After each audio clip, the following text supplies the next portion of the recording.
Whoa, that was a crazy intro.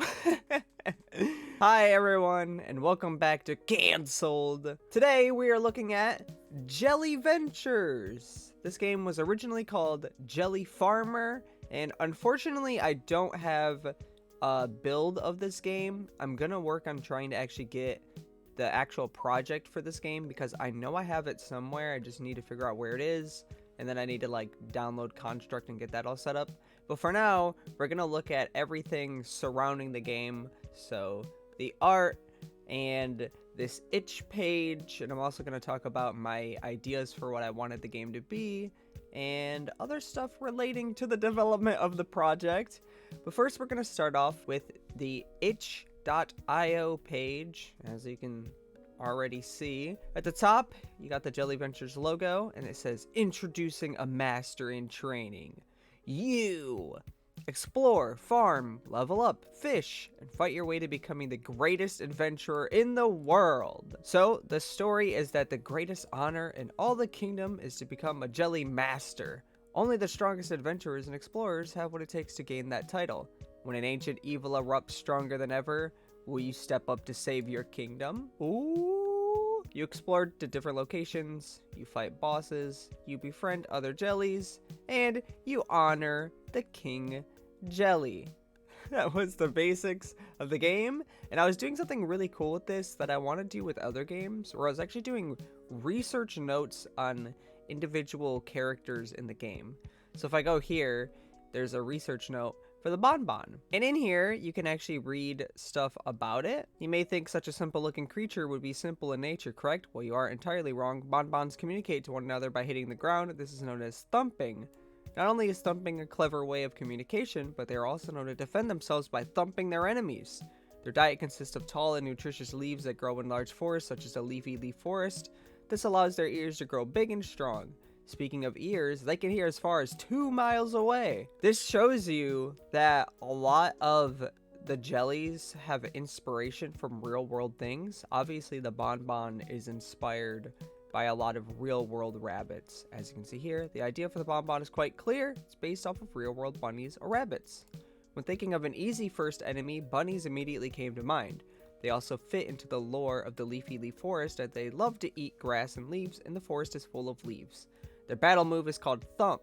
Thumping is something rabbits do to communicate or to stand their ground, so I wanted to incorporate that into their lore. Rabbits are also known for having big ears and being able to hear from far away. The Bonbon being able to hear up to 2 miles away seems like an exaggeration of real-world rabbits, but in reality, rabbits can hear that far as well. The inspiration for the Bonbon was really simple, and that was by design. I wanted it to be a really simple jelly that people can easily understand and they can relate it to the real world. And the game is in the Kingdom of Peltion. This is supposed to be an alternate universe version of Cantina, and here the Kingdom of Peltion is on a little island that looks like a jelly. It's actually a place that I wanted to have in Jelly World as like a post-launch update area. I actually put it on the world map. Maybe I can put a photo of that somewhere around here. It's an island shaped like a jelly. On this island, people need to become masters. You have to go to the different training towers and you have to become a master. This is obviously inspired by Pokemon. This entire game was inspired by farming and also Pokemon. Okay, we're gonna leave the itch page and actually look at a bunch of art. I have a ton of art, as you can see across the top of this. And we're starting off first with the battle chart. This is like a visual that I was showing other people, and it was also a way for me to see how I wanted the battles in the game to go. They were turn-based, just like Pokemon, and it was really simplistic. Basically, you would have you and then an enemy, and then you could do like a basic attack, but also depending on what allies you have, it would add extra attacks that you can do. So your basic jelly only had one attack, but it depended on who your ally was for what kind of special attacks that you could do to the other enemy. So it would start off and then would check what your status is. If you're frozen or you're asleep, it'll go over to the enemy. If you're burned or poisoned, you would get hurt, and then it would go to your turn. and then you would attack. If you did a normal attack, it would have a chance to miss, and if you missed, it would just go away.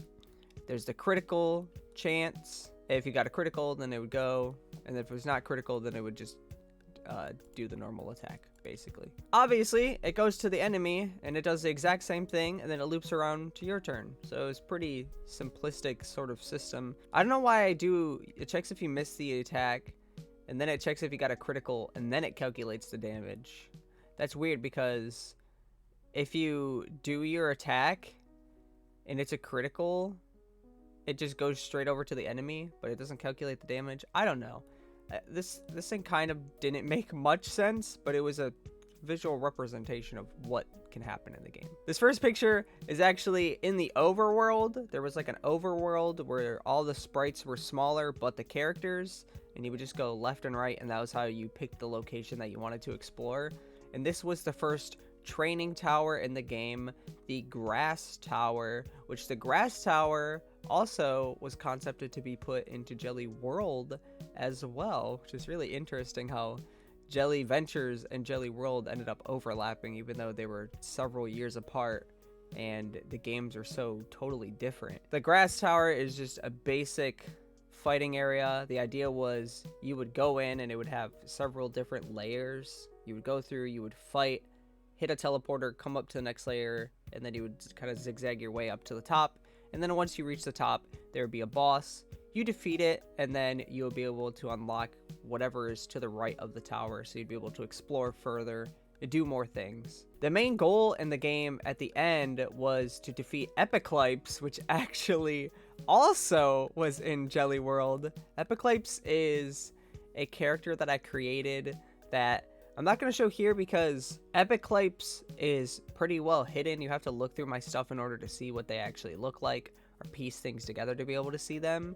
They're kind of a secret hidden mystery. But Epiclypse is like a big bad flying creepy skeleton bat looking thing.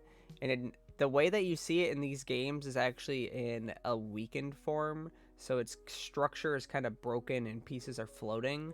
But it's actually much more menacing when it's at like 100% power, which hasn't been seen yet. Epiclypse, which sounds like apocalypse, it is a creature that is known to bring the end of the world. That's what it tries to do, but it somehow is always thwarted, and then the cycle continues. So after a set amount of years, Epiclypse returns, tries to do something, gets stopped, gets knocked back down, and then has to wait however many years to try and do it all over again. So in Gelliventures, the reason why they're creating masters and super strong jellies is because they need someone fit to take down Epiclypse whenever it comes back. And in this game, that just happens to be you. Okay, on to one of the crops that you could grow in the game. In the game, you grew crops, and you would sell the crops, and you had to go out and battle in order for them to grow. It was like you had your farm that would do stuff, and then you would go out on the adventure, then you'd come back to your farm, and then harvest your stuff. It was kind of weird. It was a very strange mix of things.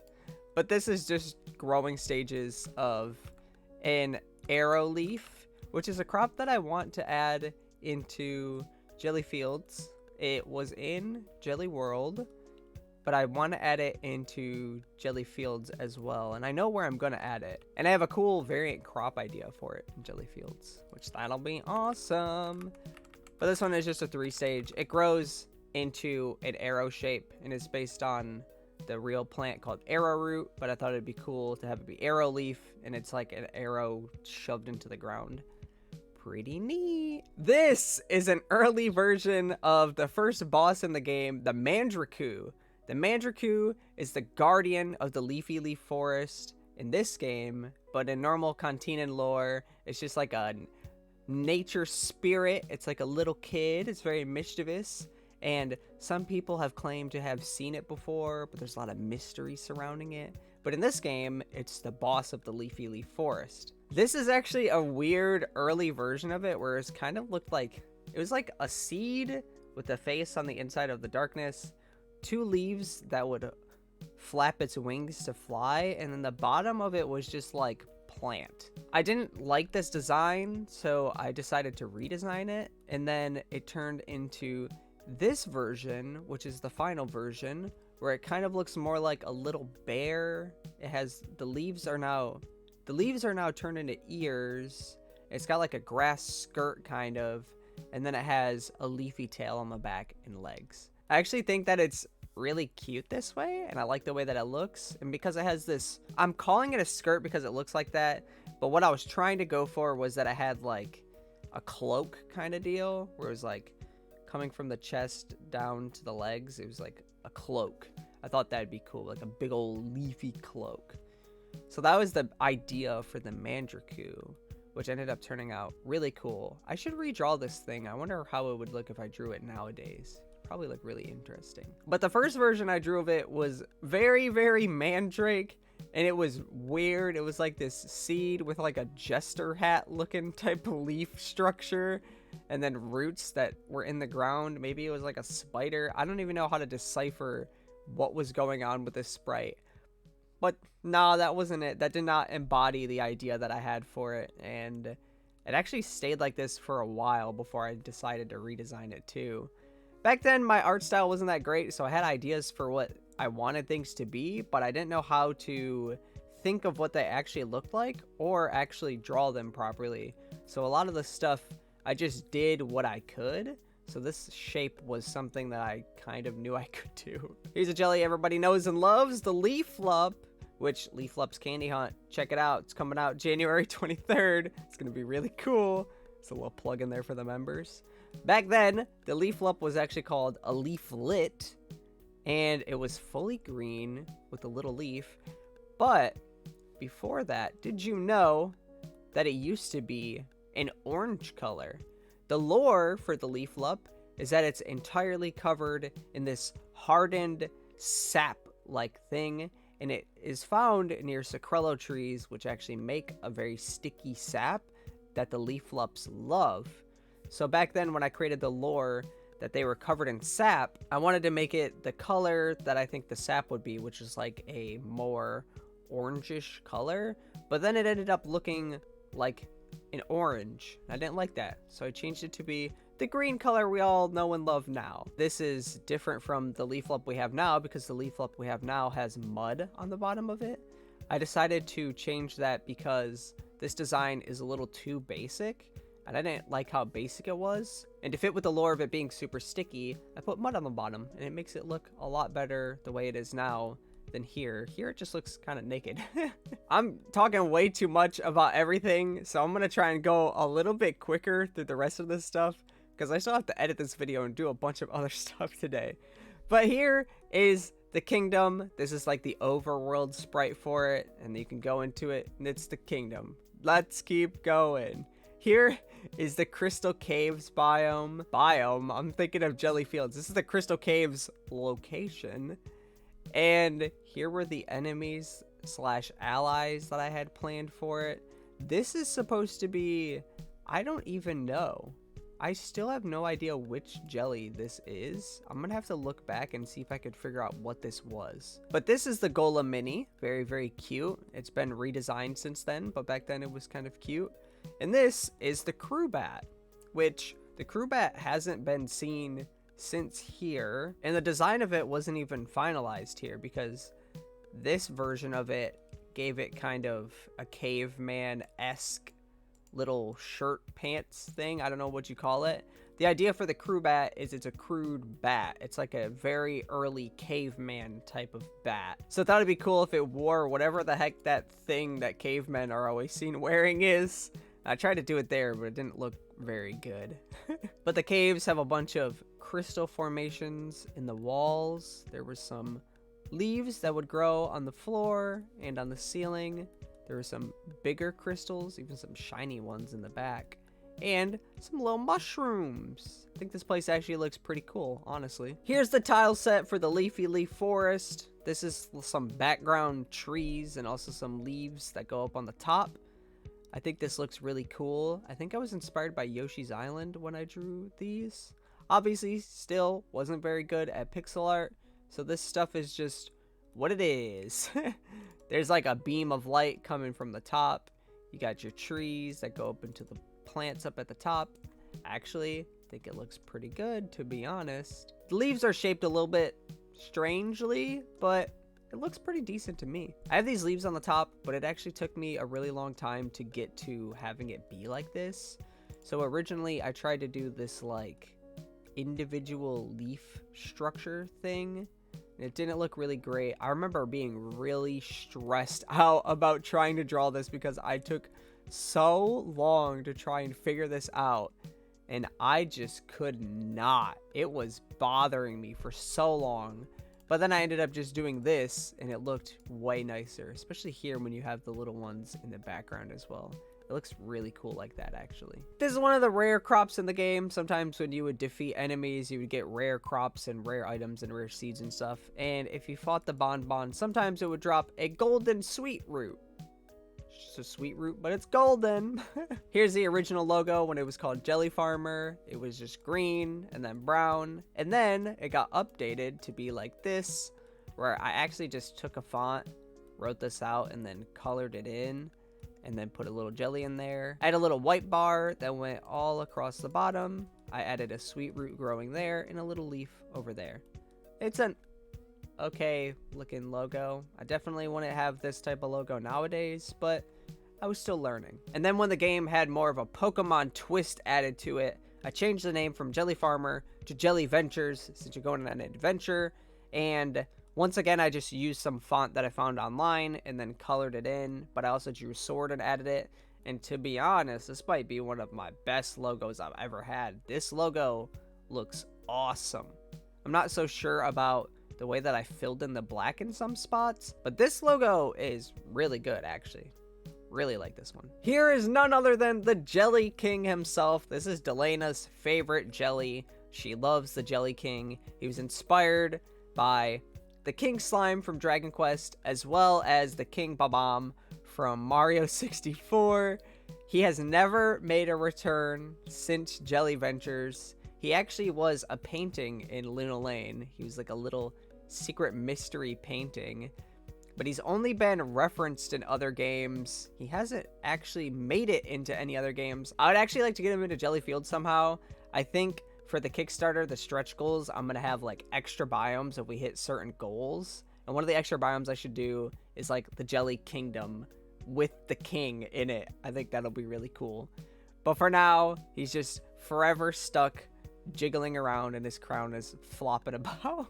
What's the king without his knights, though? This is the Knight Jelly, and I don't know if this was meant to be a specific new species of jelly, or if this was just the normal green jelly, but wearing a suit of armor. But it's basically just a dark jelly with a little visor that I can see through, and it looks quite menacing, honestly. Here are some early decorations for the game. There's like this fence, there's a sign, there's some broken pieces of ruins because there was meant to be like a ruins puzzle. This broken pot here, there was other pots of different colors, and you had to match up the color of the pots with colors on a wall in order to open up like a secret ruins area, but I never ended up actually doing it. And here's another type of fence. Some really weird looking trees with interesting patterns. Here's the side of a tree with a branch that's really, really thin with weirdly shaped leaves. There's a mountain for the background in the overworld. And then this was my attempt at drawing a tree. If you know, you know, I have issues with drawing trees. Always have had issues with drawing trees. And this one is not it. Here's the ground tiles for the farm area and the overworld. They're grassy. Here's some older versions of it. I'm not exactly sure which ones of these go where or why or when. There's also the ground tiles for the leafy leaf forest, and there's some like beach tiles as well as water. This is the Lum Lum. This is a flying jelly that was only seen in Gelliventures. Hasn't been seen. I do want to add this fella into Jellyfields as well. I would have to figure out how to make it fly around. That would be a whole new thing for me to have to do in there. But it was a flying firefly-esque jelly, and it was also meant to be actually see-through.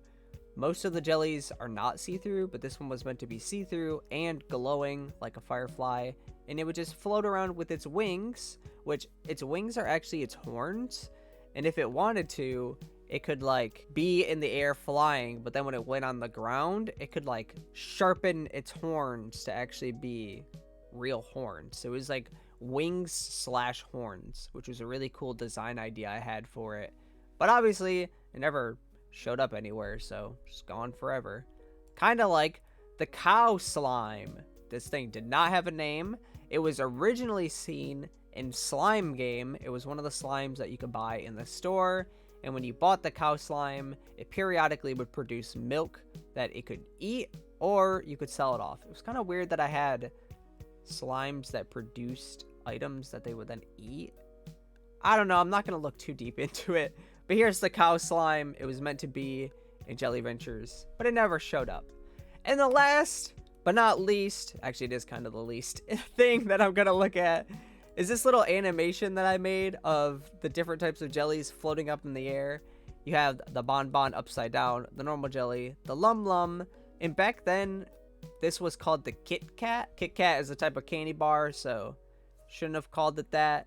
I think its name then changed to Cat Cat, like K-A-T-C-A-T, Cat Cat. And now it's known as the Felly. But here's these fellows floating up into the air. I never finished this animation. It was supposed to be a whole thing of them bouncing up in the air and then like revealing the logo or something like that. But I never finished it. This was for the original Jelly Farmer before it turned to Gelliventures, which the idea for Jelly Farmer was that the marketing would be, like, oh, it's very cutesy and a little farming game. But then I added battling and then it got hardcore. But that was a look into Jelly Farmer / Gelliventures. I'm tired from talking so much. I need to edit this and post it so you guys can get it now. And I have to record some other stuff so that when I'm gone on my trip, you guys don't have to worry about not getting content. I want to make it so that when I go on this trip, it's going to be like I was never gone.